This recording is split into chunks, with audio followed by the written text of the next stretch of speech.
Kasih karunia dan damai sejahtera Allah Bapa kita dan anaknya Tuhan Yesus Kristus menyertai saudara. Amin. Shalom, saudara-saudari yang terkasih di dalam nama Tuhan Yesus Kristus. Senang bisa menyapa saudara di tempat saudara berada hari ini, dalam dimensi yang berbeda tetapi dalam dunia yang sama. Sebagai insan yang diciptakan untuk Tuhan, sebelum kita melakukan rangkaian aktivitas kita pada hari ini, marilah kita terlebih dahulu mendengarkan firman Tuhan.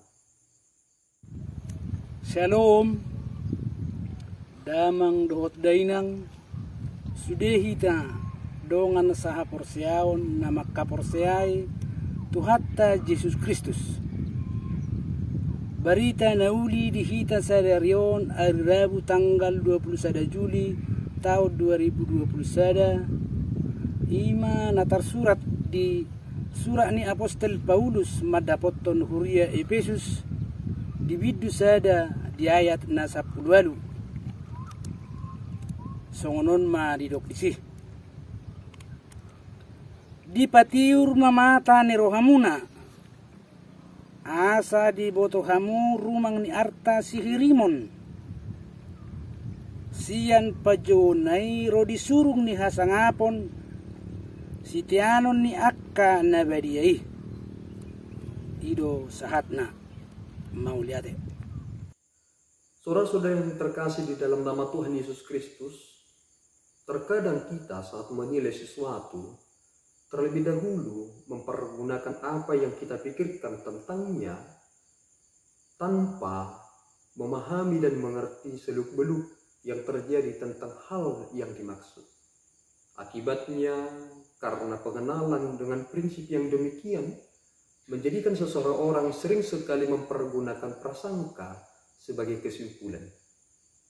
Seandainya prasangka tersebut menjadi berlaku surut dalam proses pengertian dalam konsep iman, alangkah jauhnya ternyata keberadaan kita sebagai orang yang beriman jika kita hanya berprasangka tentang hal-hal yang terjadi di dunia ini, terlebih tentang pengenalan kita akan Allah dan orientasi di balik itu semua.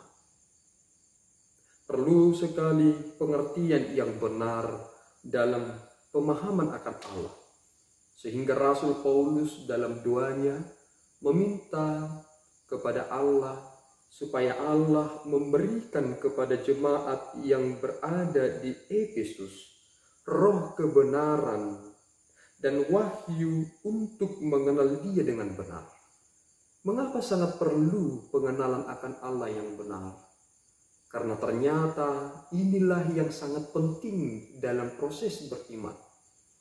Salah satu contoh yang terjadi di Perjanjian Baru, dan kemungkinan saudara sudah mengerti dan memahaminya dengan detail, yakni ketika Yesus mentahirkan 10 orang yang mengalami penyakit kusta.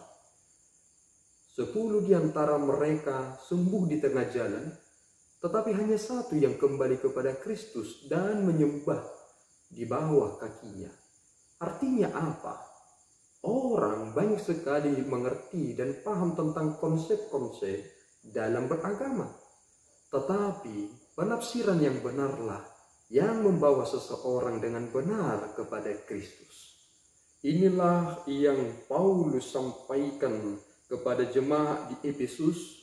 Dan ini menjadi prinsip yang benar kepada kita, supaya kita mengerti pengharapan apakah yang terdapat dalam panggilan sebagai orang yang beriman. Saudara, kita terpanggil menjadi orang yang beriman, bukan dalam teori kesuksesan.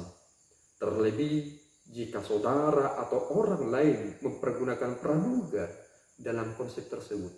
Tetapi kita terpanggil sebagai orang yang beriman adalah dalam satu esensi, sebagaimana Kristus menghadapi segala hal yang terjadi di dunia dan itu sangat berat, demikian jugalah konsep pemurnian itu kita harus jalani. Seperti yang dikatakan dalam hal ini, betapa kayanya kemuliaan bagian yang ditentukannya bagi orang-orang kudus. Artinya apa?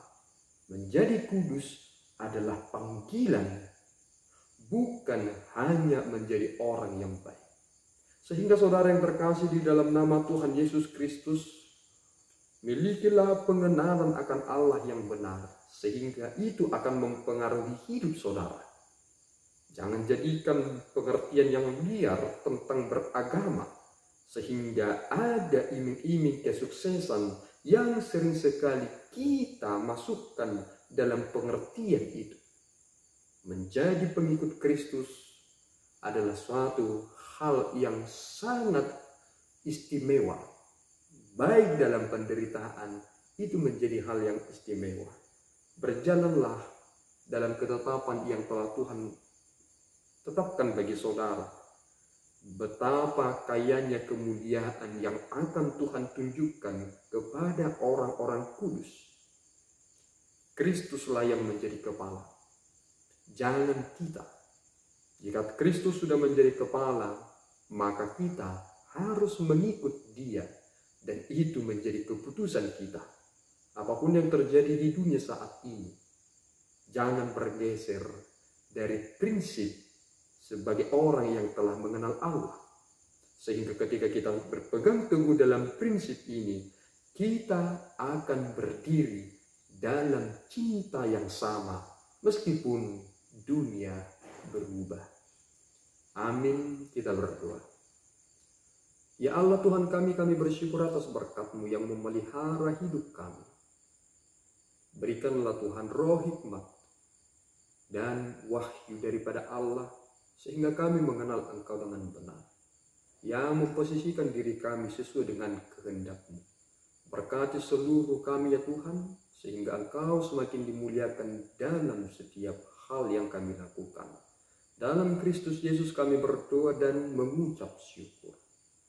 Anugerah Tuhan kita Yesus Kristus, kasih setia Allah Bapa, dan persekutuan Roh Kudus menyertai saudara. Amin. Tuhan Yesus memberkati.